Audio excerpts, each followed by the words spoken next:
The fundamental nature of the mind, awareness, isn't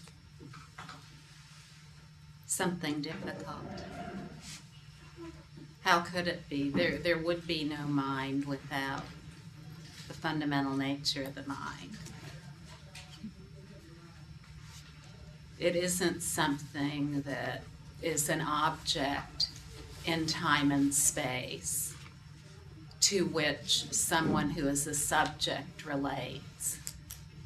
So the nature of the mind isn't understandable or discernible in a subject-object relationship. So to approach the knowledge of ourselves as we truly are, through looking at ourselves as someone who is headed to a destination called the fundamental nature of mind, will just lead to more turmoil. It'll just be turmoil of a new kind.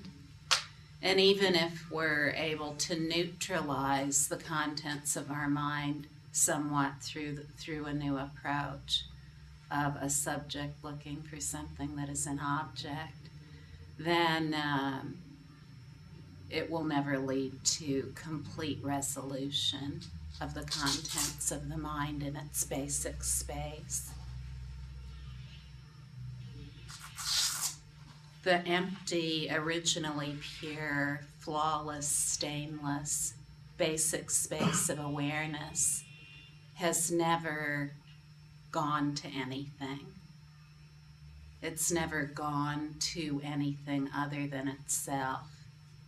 This is what a single non-dual expanse means. It means that it's entirely non-dual in nature, that its stainless, flawless, original purity has never taken itself up as anything. It's never taken itself up as something impure that needs to be purified. If we look at ourselves as a subject or an object that needs to be purified, then we're a very long way from realizing the reality, the underlying reality of everything.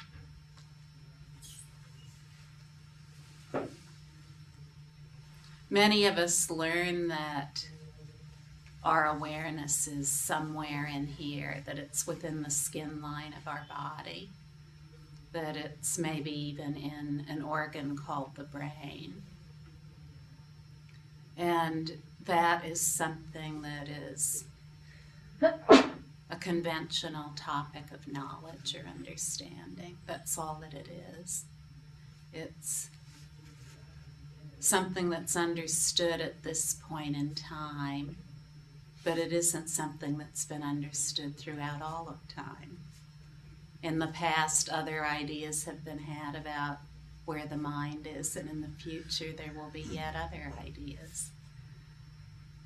When we believe that we have generated awareness from within ourselves, then we have a point of view about who we take ourselves to be. We take ourselves to be an entity that is destructible, and that the awareness that has been generated by that entity, that is destructible too. It's destructible not only in terms of death, but it's possibly even destructible by its contents, the thoughts and emotions. When we broaden our understanding about what the nature of mind is, through simply relaxing our body and mind completely, we will very likely arrive at an entirely different conclusion about what awareness is, where it is, how it is, and why it is. It cannot be arrived at through intellectual speculation, but only through the complete relaxation of the body and mind in all circumstances. So I'm not suggesting just sitting around in a completely relaxed state in an easy chair all the time, but completely relaxing body and mind in all situations, in all circumstances, in relation to and indeed as everything that appears. When we completely relax body and mind repeatedly for short moments, many times in a completely uncontrived way, then sometimes quickly, sometimes slowly, we will come to completely realize the true nature of all phenomena, including ourselves, all of our thoughts and emotions, the world we live in, the universe, the cosmos, and whatever may be beyond. The more we relax, the more it becomes obvious that awareness has never been generated by anything, let alone an individual human body. Awareness simply is, and it's completely inseparable from basic space. Space itself is aware. And just like the color blue cannot be separated from the sky, so awareness cannot be separated from that basic space. Everything that appears within space is space. It isn't anything other than that. And we don't have to rely on secondhand knowledge to know that that's true. Today we can look at any kind of object or subject with advanced scientific instrumentation, and when it's reduced to its essence, there's nothing there. There's just space. When we settle into the relaxed nature of everything, we just relax into that space that is the essence of our nature. And when we do so, we can arrive at this conclusive evidence of the reality that there's nothing separate. There's nothing at all separate anywhere. There have never been categories or systems that exist elsewhere other than awareness. Everything, no matter what it is rooted in awareness. There isn't anything whatsoever that is rooted anywhere other than in the stainless, flawless, original purity of awareness.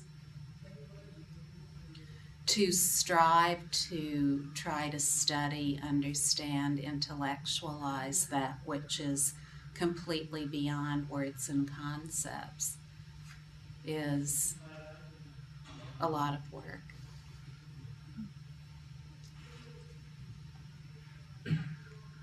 To try to make ourselves good enough, worthy enough, pure enough to understand or to realize something that already is also a lot of work. If we're trying to purify ourselves to be worthy enough to realize who we are, then we'll spend a lot of time doing that. And in order to realize who we are, we'll have to arrive at the conclusion that we have never been impure. So looking at everything and purifying, examining, trying to get rid of an individual, a personality, an ego is a lot of work, and in the end we'll say, well, there was never an ego to work on.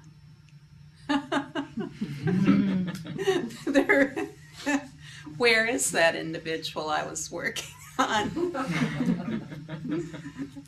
I can't seem to locate the one I thought was at the control panel.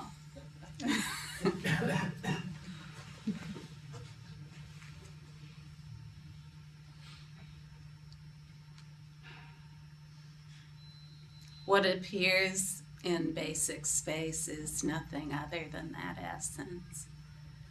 of space itself. So when we just simply relax, that becomes very clear to us. If we try to understand it, we may be able to understand it to some small degree. But what we want to arrive at about ourselves is completely beyond intellectual speculation.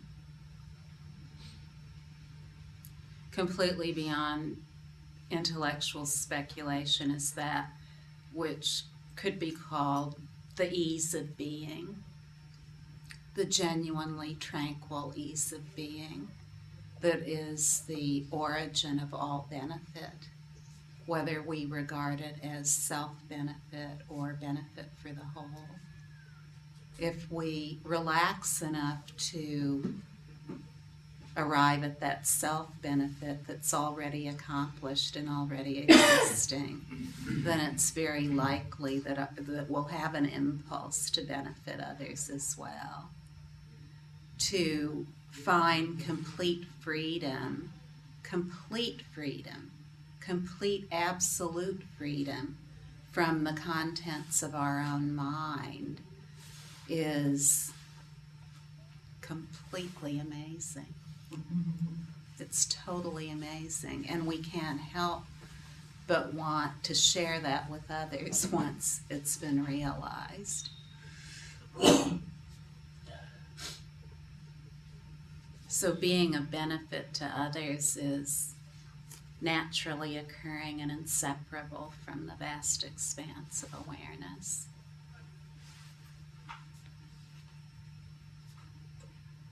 Thoughts and emotions that appear within awareness are like the rays of the sun. They're the dynamic energy of awareness and nothing else. They wouldn't exist without awareness. Each one that appears is like a mirage or a hologram. It has no origin or nature that's independent of pure space itself.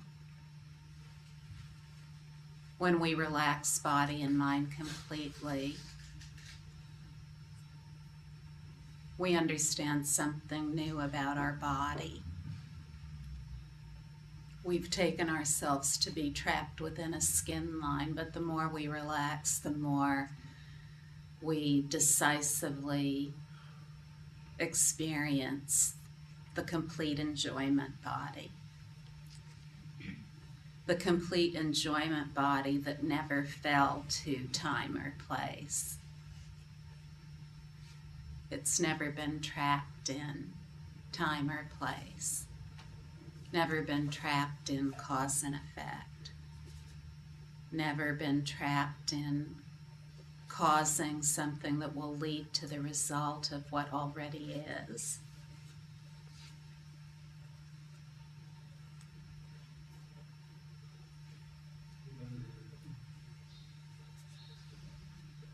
After many decades of striving to try to be a good person or the right kind of person, and having many people, including ourselves, saying, well, you're not the right kind of person, you need to improve. Just because you're a human being, that means there's something fundamentally wrong with you that will always need to be fixed. These are all just points of view within the all-encompassing pure view of awareness. They're entirely circumstantial, and there's nothing that can be done about them. Nothing whatsoever that can be done about them. To understand them thoroughly, correctly, and absolutely is to just relax in the fundamental nature of your own awareness. Then it becomes evident that everything that appears within awareness is just a point of view within the all-encompassing pure view of awareness. That's all it is, and nothing that appears has any special status. Anger, happiness, grief, bliss, all equal. If we persist in thinking that we have to accumulate good thoughts and good feelings in order to be free, the pile of good thoughts and feelings will never be high enough. We'll always believe we have to have more. Good thoughts, good feelings, good actions.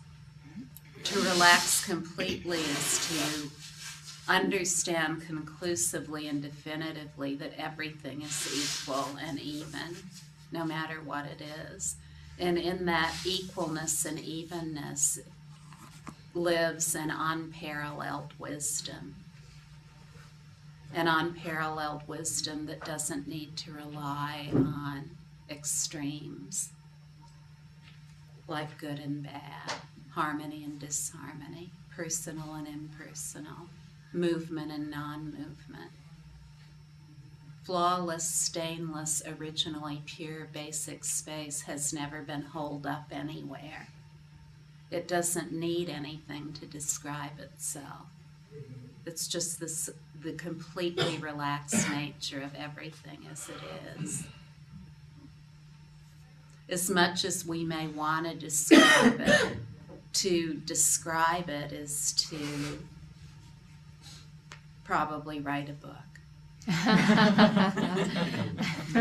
And once we've written a book, then we'll be known for something. And once we're known for having called it something, then everywhere we go, we're going to have to call it that something. So once it's called impersonal or personal or movement or non-movement or now or then or whatever it is, then that becomes the identity. The completely relaxed nature of everything just as it is the platform, so to speak, of all existence. And if we just look around, this is more obvious than obvious. Everything, no matter what it is completely relaxed and at ease. The sky is relaxed in space. The planets and stars hang freely and effortlessly. Space debris is doing just whatever it does. The planet Earth continues on for however long it continues on. The sun too. The flowers, birds, fishes, trees, rivers, oceans, whatever it is, just completely relaxed in their own nature. And the case for us too is the same. We're not any different than that. If we just look at our bodies, it's so clear. The skin relaxes over our skeletal frame without effort. All the compounded circumstances that lead to the skeletal frame, all that's completely relaxed and operating without any effort whatsoever. The hair on our head, it's just kind of resting there. Even if the wind blows us here and there, the hair will relax again.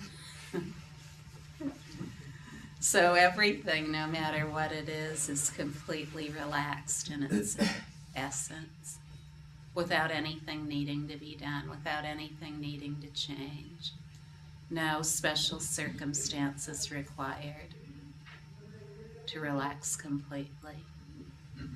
If you're a software programmer at Microsoft, it's just as easy to relax completely as it is sitting by the Ganga. Whatever your circumstances are, they're the complete stuff of pure space, already completely relaxed and free. May I have a Kleenex, please?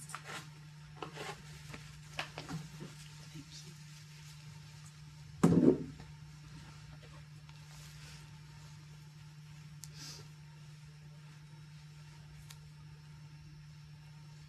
When we're constantly trying to fix ourselves, then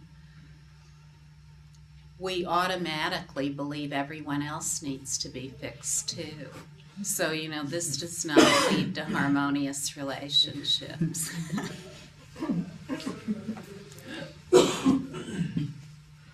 This is very elementary, isn't it? We think there's something wrong with us, then we're absolutely sure that there's something wrong with everybody else too. 1 + 1.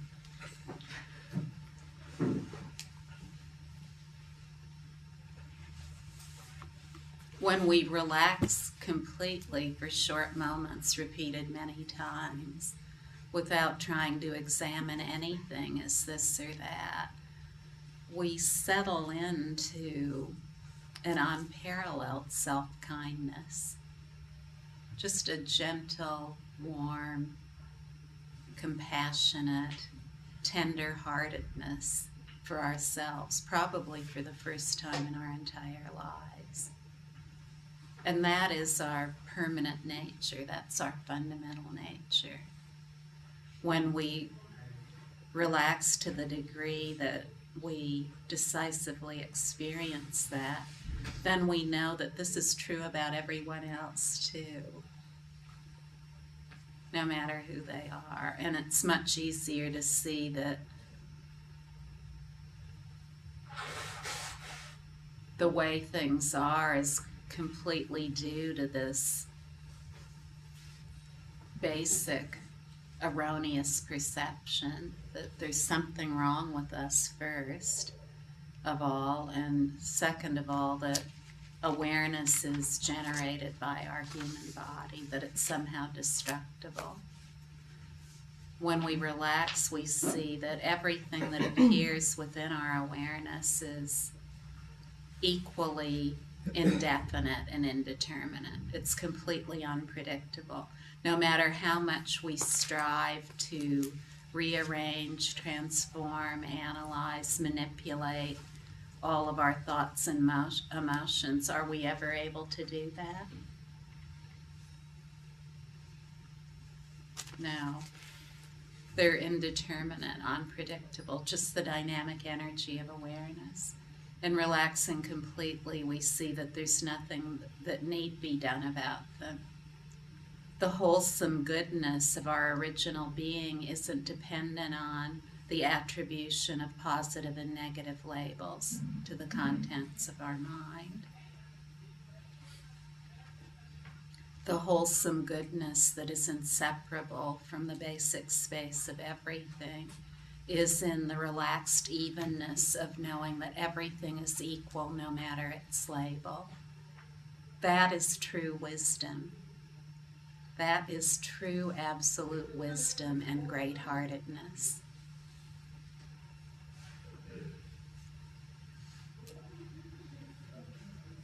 Good has never come about in a permanent way by looking at everything as good and evil.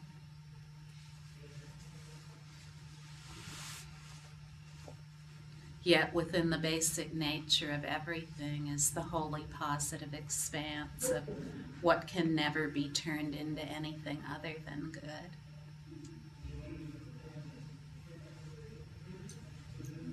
Remaining a philosophy until we just relax completely and experience it as our own nature. Doesn't matter what we call it. We don't have to say, I'm experiencing something, or there's no one experiencing something. Just rest. No philosophical descriptions are necessary. In the complete relaxation of your own being, all questions are answered. All philosophical affirmations and defamations come to an end. The completely bipartisan nature that has been taken to be so real just falls on its face in evenness, in gleeful evenness.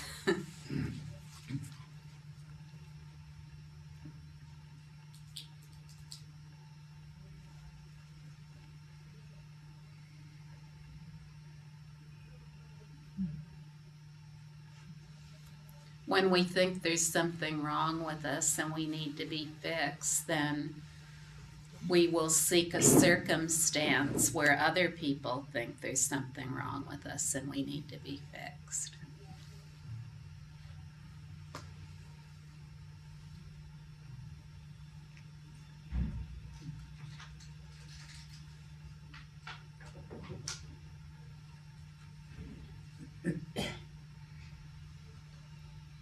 In relaxing completely, we just rest in the kindness of our own being.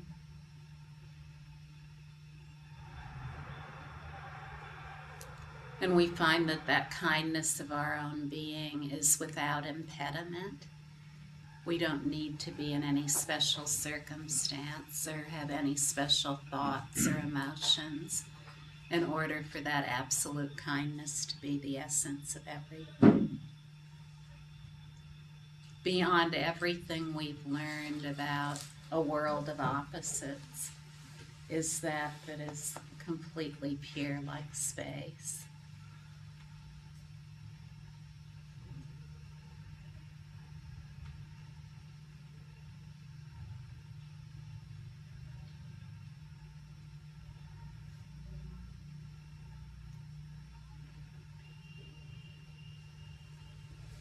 Without struggling.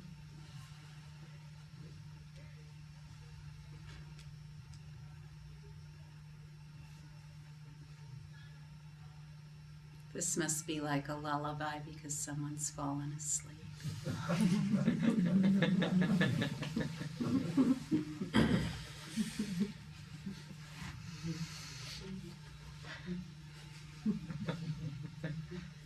Which is just fine.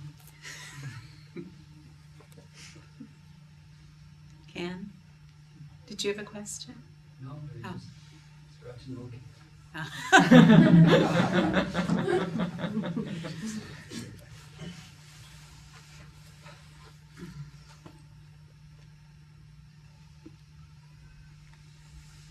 Would anyone like to ask a question or make a comment?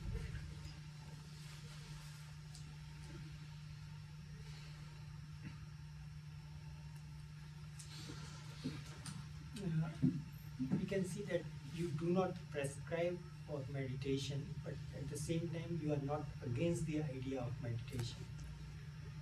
And in the meditation, to align the meditation with your teachings, for last couple of days, I tried to not take any help of any mantra and not to focus the mind on any point. So that sort of meditation, we can just call it relaxation actually. Mm-hmm. Other than that, we are sitting at a particular place, which is generally a calm place. Other than that, there is nothing special in this meditation or relaxation. In that state, what happens is the mind becomes no mind, let us say, extension of mind is there. And or the mind expands to engulf the entire space sort of thing. Is that acceptable or that is fine?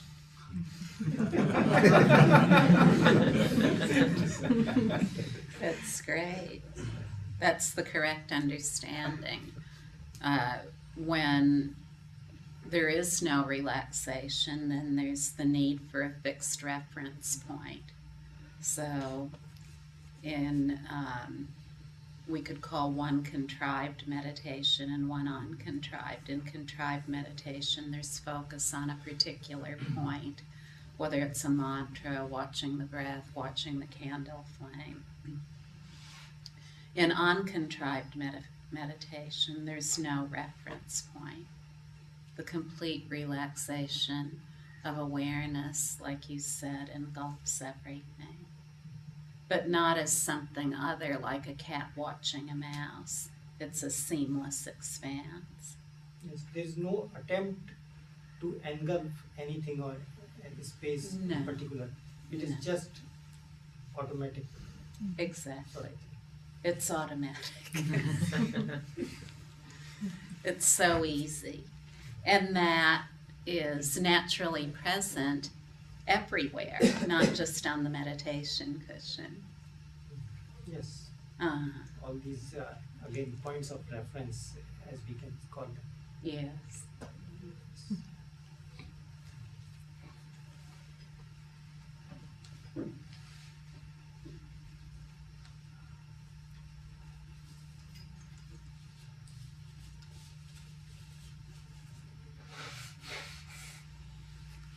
Once there is enough relaxation that there isn't constant distraction by reference points, the benefit of naturally occurring wisdom that is beyond learning and thinking about things in order to solve problems becomes very obvious. So from that flawless, stainless expanse, a solution to a problem arises that could never have been arrived at through thinking.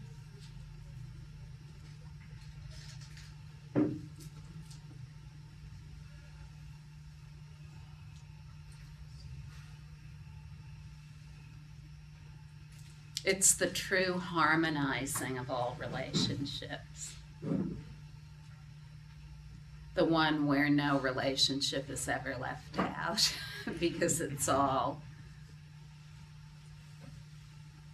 seamlessly part of itself. Everything is contained within everything.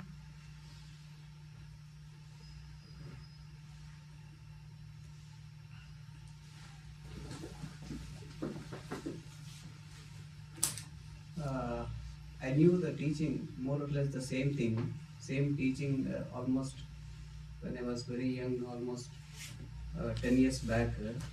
But when 8-9 years back, when I had a crisis, psychological crisis, you can say, I knew that I need to rest, relax, and this is how it is. I knew almost the same teaching, but in spite of that, that time I could not relax actually.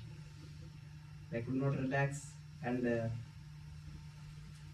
I was working. There was no need to leave that and come back to ashram.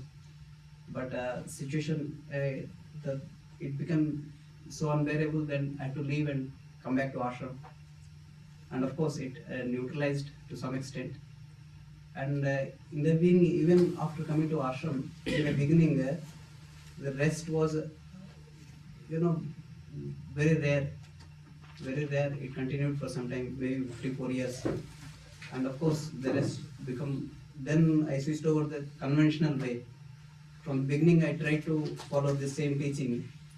I've studied a lot these teachings and tried to practice, but I was not having, rest. The main thing is rest only, no? In the teaching, main thing. Unless we have the rest, we cannot practice. It is not a practice also. And however much, it is not even trying not to try. Trying not to try, in spite of that, I was trying. And it was such a fix. Then I thought, okay, let me try for some time this conventional way. I tried the conventional, this thing, and then things become more easier. So don't you think that in the beginning, the conventional, these things also help? It is. Or what went wrong? What should I have done 7-8 years back, which would have made my resting easier and natural, instead of my for some time switching over to conventional ways and trying the meditation aspect and other things.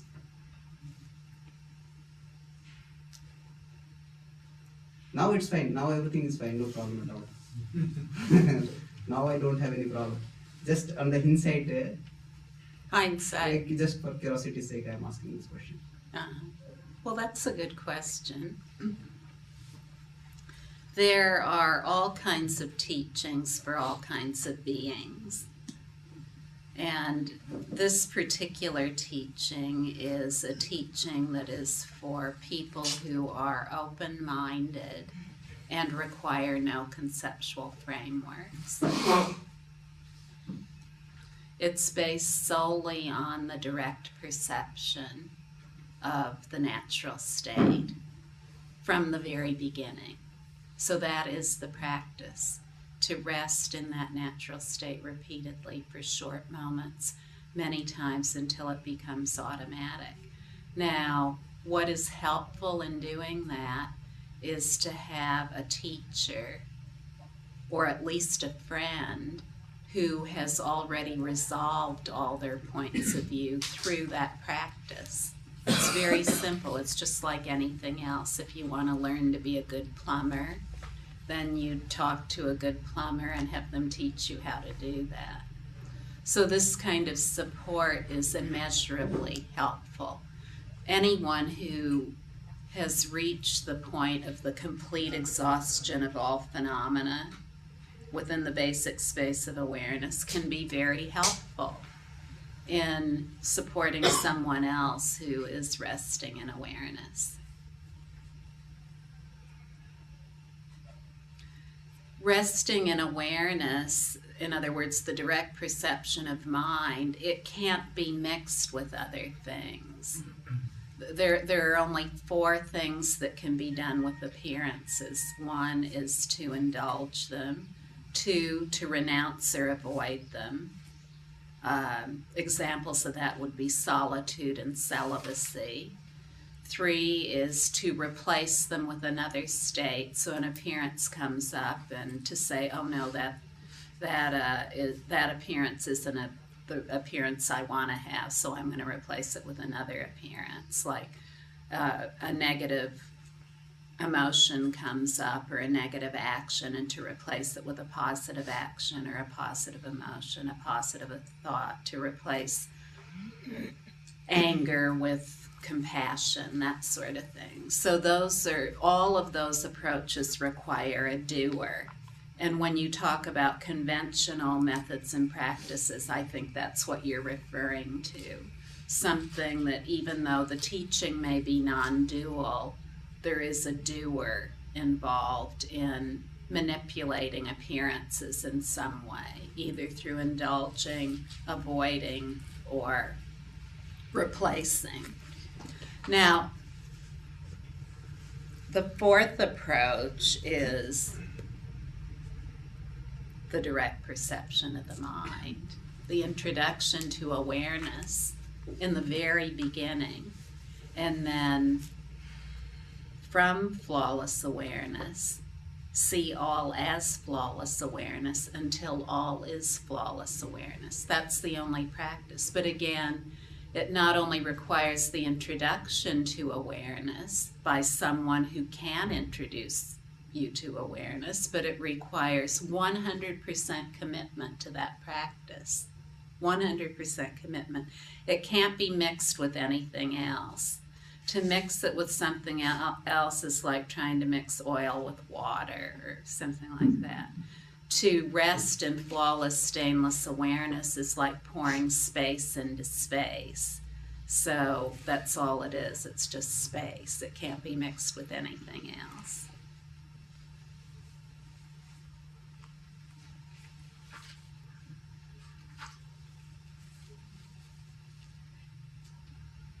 Many times there are people who experience what you have just described. For a long period of time, even years, there can be complete mental freedom and the feeling like I've realized what I've meant to realize. I feel completely free. My mind is completely free. And then suddenly there will be an upsurge of negative emotions.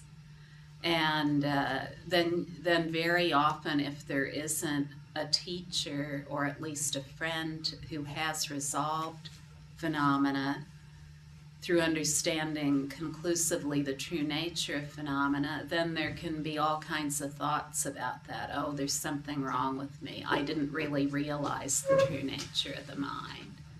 But what's happening is really something that is very common and to be expected.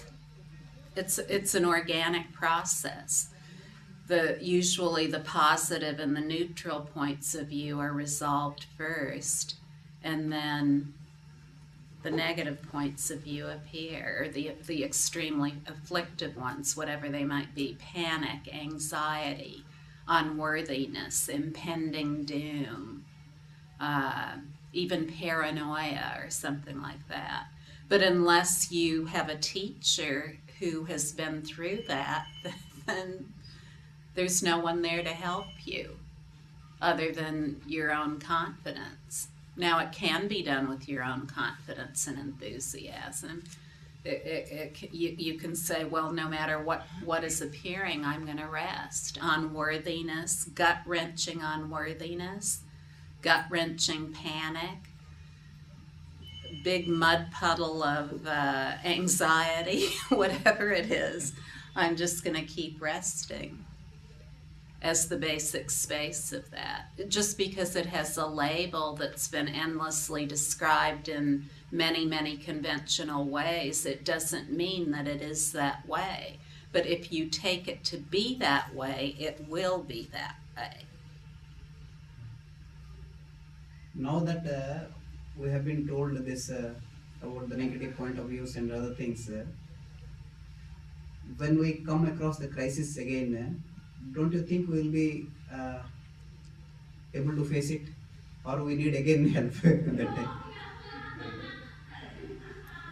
There are so many subtle points of view that we have. So a point of view is when we take something to have an origin of its own. So we take something to have an identity that's independent of everything else, that it's a self-sustaining mechanism somehow.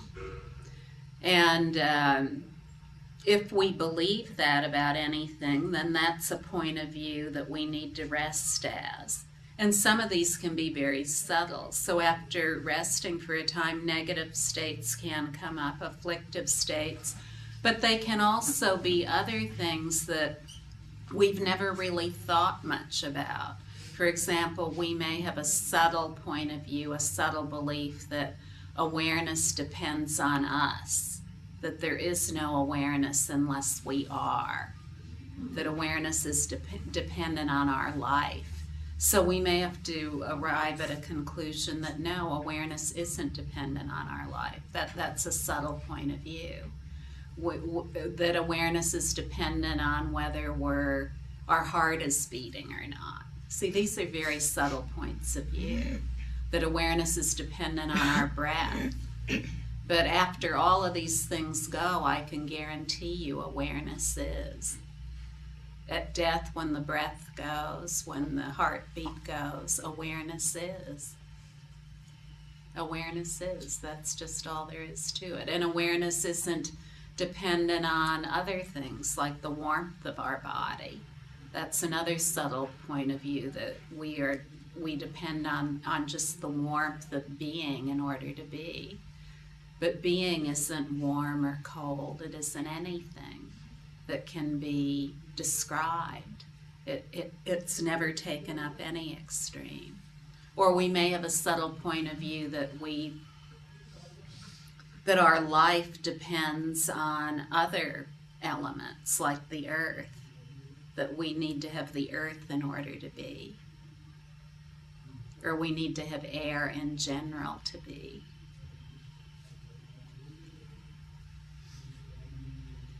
The more we relax completely, the more we arrive at just a natural understanding of all of this that is completely beyond philosophical categories.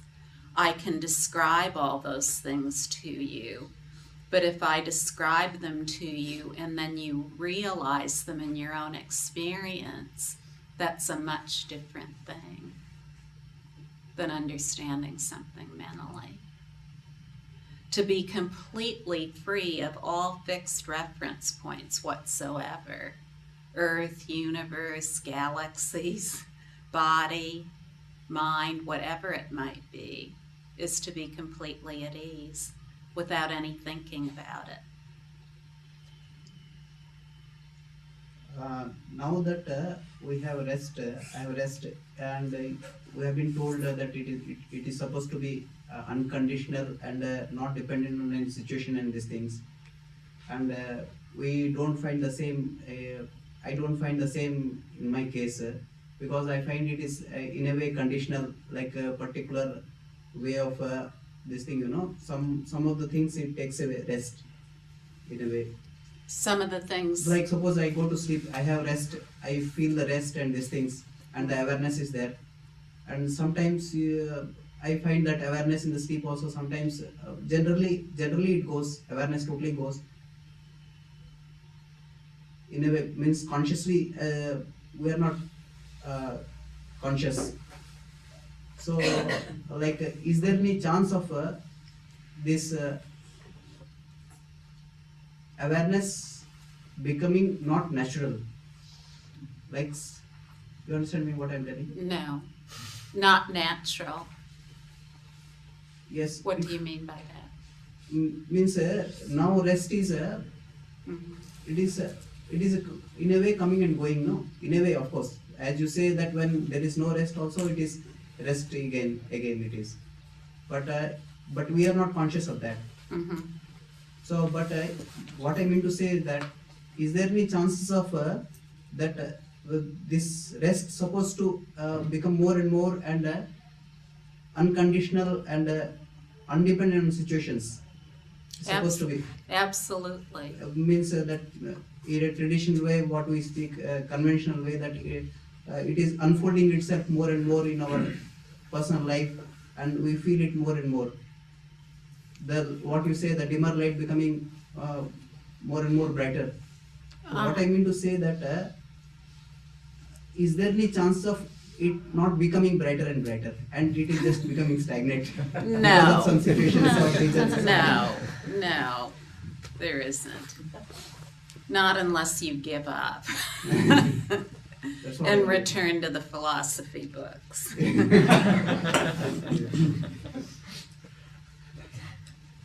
Of course, I am not going to return to philosophy. Enough of those things. And- Well, you have other friends who live with you where you live who are resting Yes. without trying to do Yes. so. Some of Yes. them are in this room. So in the beginning, there's rest and there's the attempt to rest, but then very quickly, this is the path of swift accomplishment. There's rest with no need to try to do so. And in all situations, no matter what they are, just immense evenness.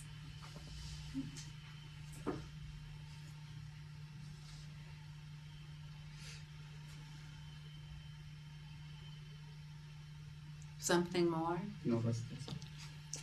Thank you.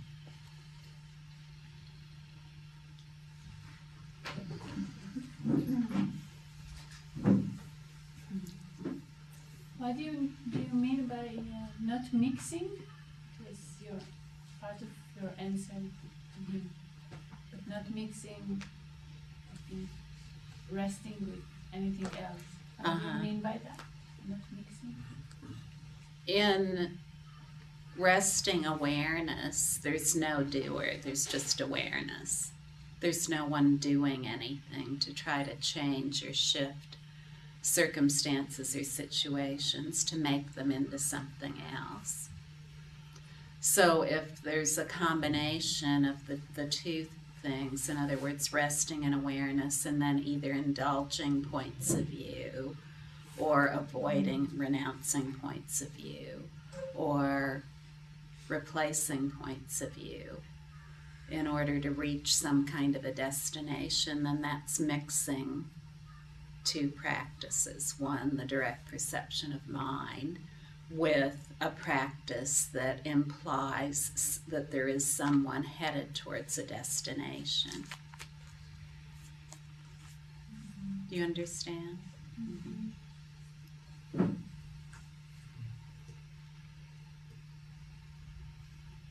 Can I continue on that? Just trying Oh, to further Anil, clarify that. uh-huh. Most of the teachings are of non-duality nature of great masters. And in the last 5 years, I have tried combining the teachings of those masters and personal experiences. They work wonderfully. They work quite nicely. They are consistent. There is no inconsistency at all, and they yield result. But when you said that this practice of resting in awareness should not be combined with other practices, maybe please try to elaborate it a little more for our Mhm. benefit. And Sure. What I mean by that is that if you're resting in awareness, then you've already realized what there is to realize. And it's just a matter of continuing to do so no matter what appears. Now, if you're resting in awareness and then combining it with a practice where there is a subject who's headed towards an object called a destination of realization, then that's mixing two kinds of things that don't go together. However, if you are resting in awareness, you can be doing anything. You can be involved in mantra repetition, seva, meditation, whatever it is, as long as whatever it is you're involved in isn't something that you think is leading somewhere. Do you see what I'm saying? It's just like you gave us a beautiful description of your meditation practice. Once you were just meditating as resting completely in the ease of being, then all fixed reference points were completely relaxed. This is the goal of meditation. So you realize the goal of meditation by just relaxing completely. And then that complete relaxation is not circumstance dependent. So no matter what you're doing, it's already naturally present. If you like to chant or do yoga or repeat mantras or be a network engineer or whatever it is, all of those are equally relaxed avenues of being. so meditation with the aid of a mantra, can that be combined with your teachings? Let's put it this way, the ultimate mantra is complete rest. The word mantra means that which soothes the mind. So if we're looking ultimately for what soothes the mind, we find, just like you did in meditation, that it's complete relaxation. Yes. Then mantra repetition that's leading somewhere is no longer necessary. Then mantra repetition can just be an enjoyable activity like any other activity. Looking at the garden, planting a garden, picking the flowers.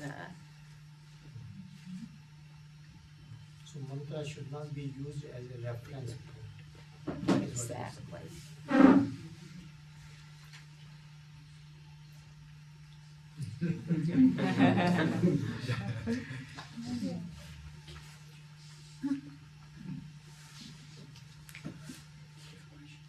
I will continue on this Mm-hmm. thing.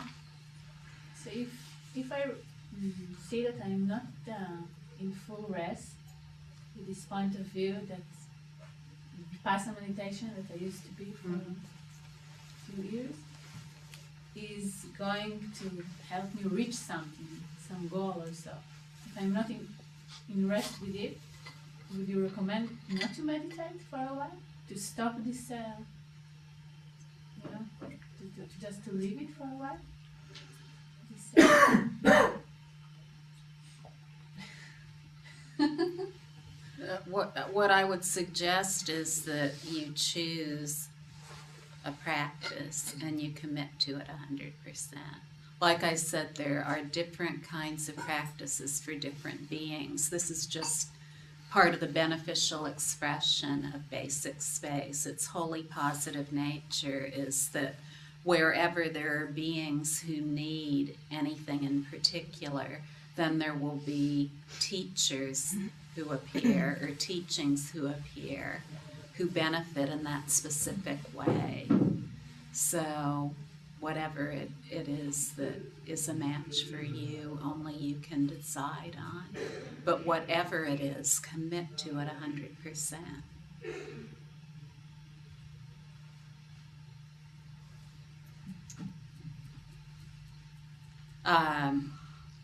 And then I will say that the easiest and most direct of all practices is to rest naturally in the ease of your own being and to return to that repeatedly.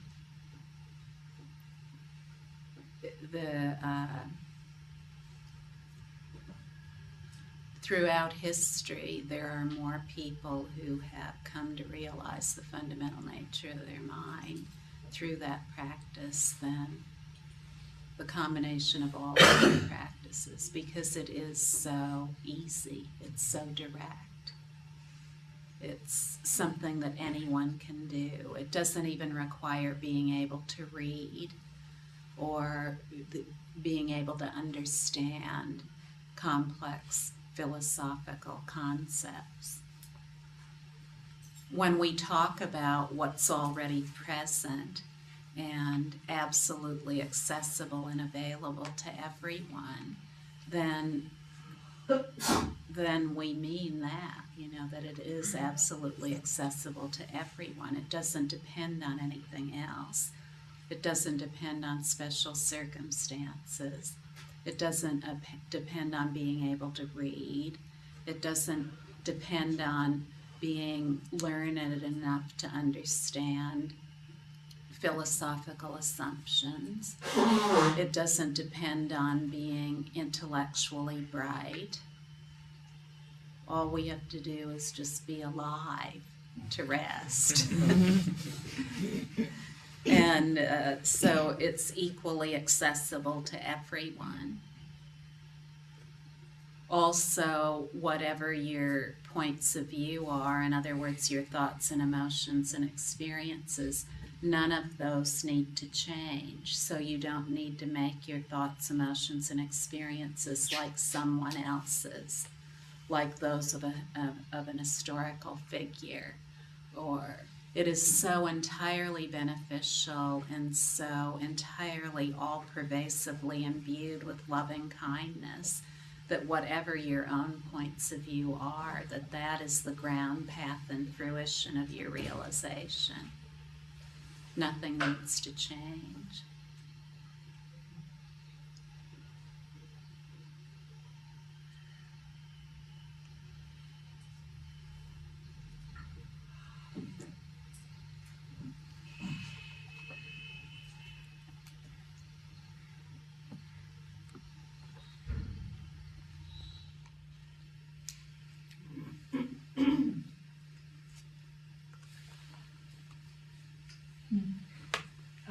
Then I heard him saying that, what was that he said? That he was introduced this is teaching resting. And what he told me was like what I experienced the last time after you have left. I was falling in a very negative state. Mm-hmm. And nothing fit anymore, nothing. And I was like away from the resting, and then also the ashram didn't fit more, nothing fit anymore. And then I got the offer to go to Ladakh, so I went. I just didn't want to know of everything anymore.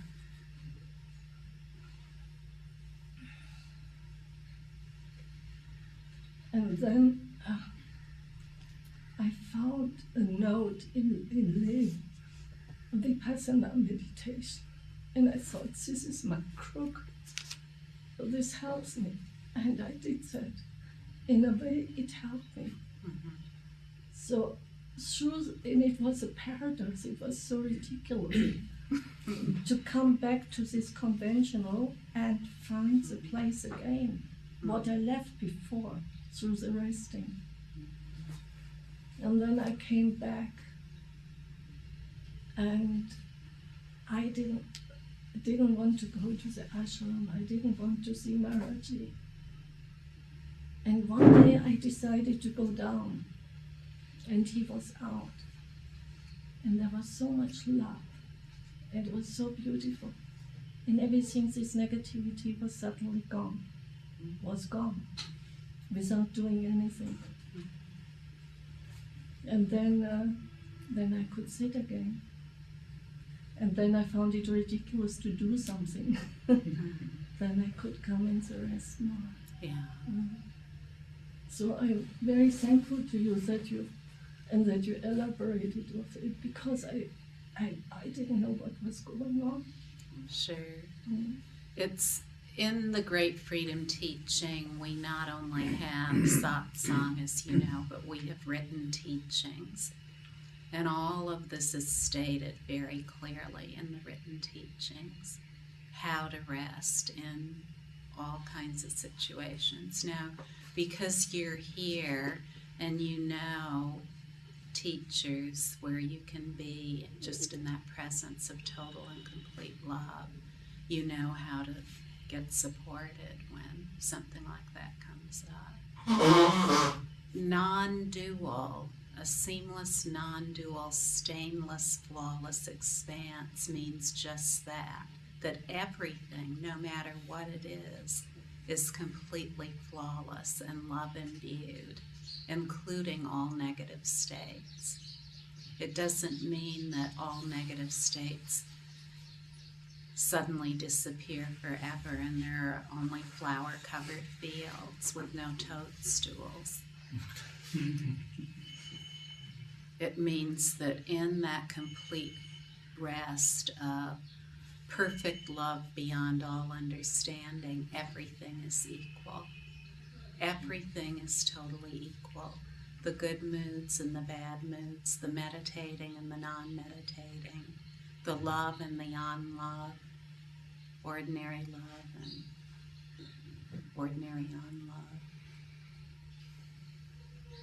Something went deeper Mm-hmm. after that. It absolutely much, because this is the exhaustion of all points of view, where all points of view are seen as equal, not in an intellectual way, but in a lived way, in a completely lived way. This is what true love is.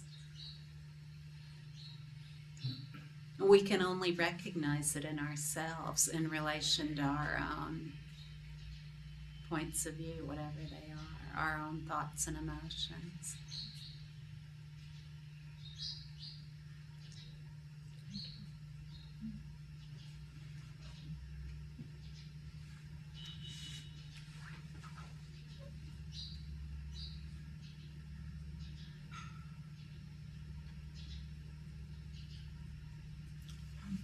I also have something to share, which is, it was quite similar for me. I did the 12 inquiries, or something like what Shanti said. I did the 12 inquiries the other spring, and it was for me the same after Kathy and Johan, my teachers, they went away, and it was just, yeah, it was, I've been had all those negative points of view that just came up from me, and it was just like living in hell. It was really, and it was, I had this, it was like the worst time in my life, I could say, and it was for me of great help, and I went back to the old philosophical systems and all this, and trying to do something again, and trying to find a way, and nothing helped, and for me it was of really great help to, because Kathy and Johan were away and I couldn't actually meet them or something, so I went to my friend, and although I went with some work, but Alan sitting there, and I've been going to him, and it was of such a great support just to be around somebody who was at rest, and it was, and after that it was like great, yeah, it was great to return back to that resting, and yeah, it was fantastic. So, yeah. One of the lovely things about Great Freedom is that there is 24/7 support available, so all over the world. So no one has to feel like they're alone. It's a matter of reaching out for that support if it's necessary. It's very important, because all kinds of things can come up. So in the Great Freedom Teaching, we refer to the four comforts: the practice of resting naturally, the community, the teaching, and the teacher.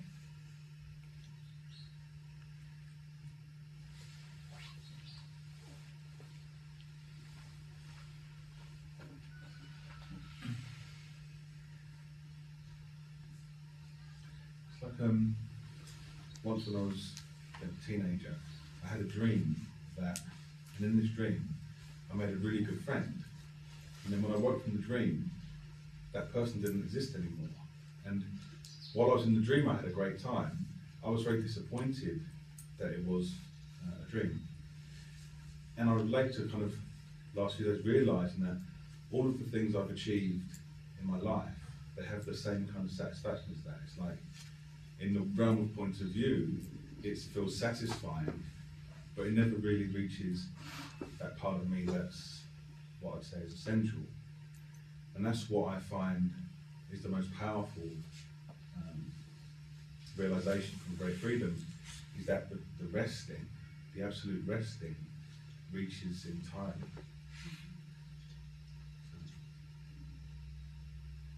When strong states come up, negative states, whatever they may be, and really thinking that we can find fulfillment even in something positive that we might describe as positive, that's a negative state actually, because fulfillment can't be found in anything temporary.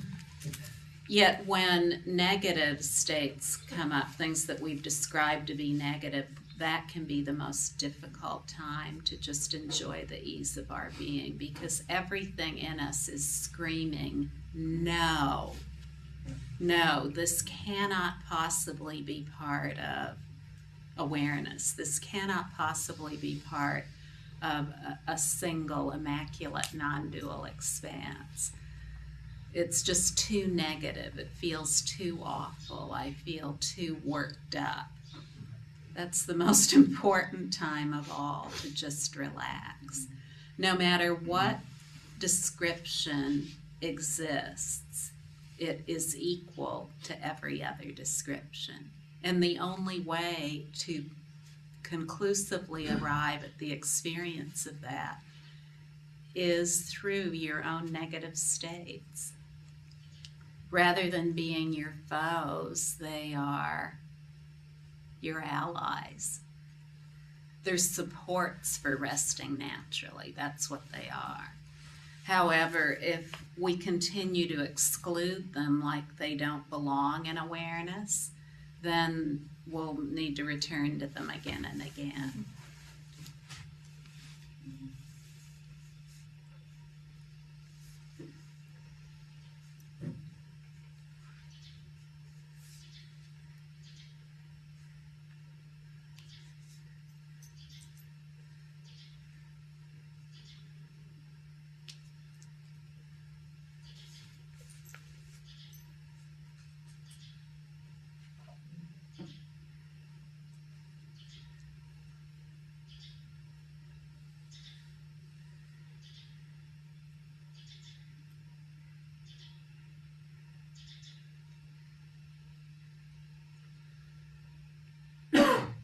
We learn that negative labels are important and significant, and that they influence our well-being. The only way we can move beyond that is in our own experience. Because no matter how much we try to remove the negative from life, we'll never be able to do that. Negative appearances will persist. And for most of us, the most negative of all appearances is death. That's the moment of divide and conquer. Especially if we take ourselves to be somebody who's ruled out by death. When we come to definitively realize that all negative states, no matter what they are originally pure, then it enables us to be in all situations, including death, without impediment.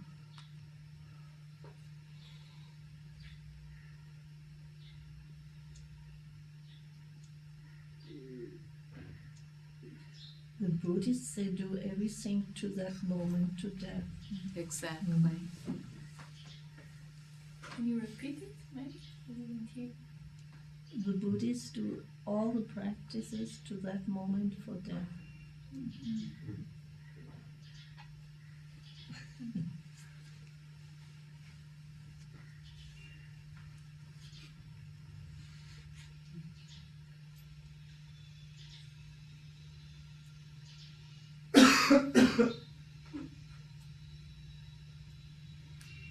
Sometimes we think that realization means getting into a certain state, like emptiness or no thought, or a non-conceptual state, or neutrality, passivity, nothing exists, nothingness, the void.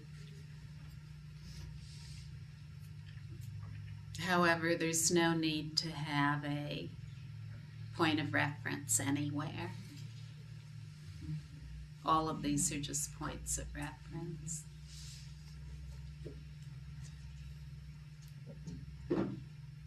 There's no need to try to find the perfect description to hole up in.